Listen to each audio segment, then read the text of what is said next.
Hello viewers, welcome to my YouTube channel. இன்றைக்கி வீடியோவில் வந்து பார்த்திங்கன்னா நம்ம இட்லி வந்து நல்லா சாஃப்டாக பஞ்சு மாதிரி வரதுக்கான ஒரு சின்ன டிப்ஸ் தான் நம்ம இன்றைக்கி இந்த வீடியோவில் பார்க்க போகிறோம். ஸோ நம்ம எப்போவுமே வந்து பார்த்திங்கன்னா நம்ம 4 டம்ளர் அரிசிக்கு 1 டம்ளர் அளவு உளுந்து சேர்ப்போம். இந்த உளுந்து ஆட்டும்போது வந்து பார்த்திங்கன்னா கொஞ்சமாக தண்ணி தெளித்து அந்த உளுந்தில் வந்து பார்த்திங்கன்னா குட்டி குட்டியாக வந்து பார்த்திங்கன்னா பபிள்ஸ் வர மாதிரி நம்ம நல்லா மைய ஆட்டி எடுக்கணும். அந்த மாதிரி ஆட்டி எடுத்தால் மட்டும்தான் இட்லி வந்து பார்த்திங்கன்னா உங்களுக்கு நல்லா சாஃப்டாக பஞ்சு மாதிரி கிடைக்கும். நீங்கள் அரிசி வந்து ஊற வச்சு அரைச்ச எந்த அளவுக்கு மாவு வருதோ அதே அளவுக்கு வந்து பார்த்திங்கன்னா நீங்கள் உளுந்து அரைச்சி எடுக்கும்போதும் அதே அளவு மாவு வரணும். ஸோ அந்த அளவுக்கு நீங்கள் வந்து அரைச்சி எடுத்தால் மட்டும்தான் உங்களுக்கு இட்லி வந்து பார்த்திங்கன்னா நல்லா சாஃப்டாக கிடைக்கும். நான் வந்து பார்த்திங்கன்னா மாவு ஆட்டி எடுத்துட்டேன். இப்போ எல்லாமே மிக்ஸ் பண்ணதுக்கப்புறம் பார்த்திங்கன்னா அந்த மாவே வந்து ரொம்ப சாஃப்டாக இருக்கும்.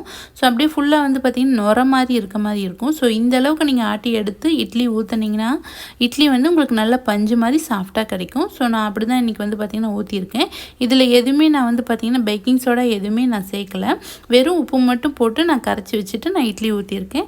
ஸோ இந்த டிப்ஸை நீங்களும் கண்டிப்பாக ஃபாலோ பண்ணி பாருங்கள். உங்களுக்கு உளுந்தும் வந்து பார்த்திங்கன்னா அதிக அளவு வேஸ்ட் ஆகாமல் நம்ம உளுந்தும் வந்து பார்த்திங்கன்னா மிச்சம் பண்ணலாம். ஸோ இந்த டிப்ஸை நீங்கள் ஃபாலோ பண்ணிவிட்டு எனக்கு வீடியோவில் கீழே கமெண்ட் பண்ணுங்கள். தேங்க்யூ.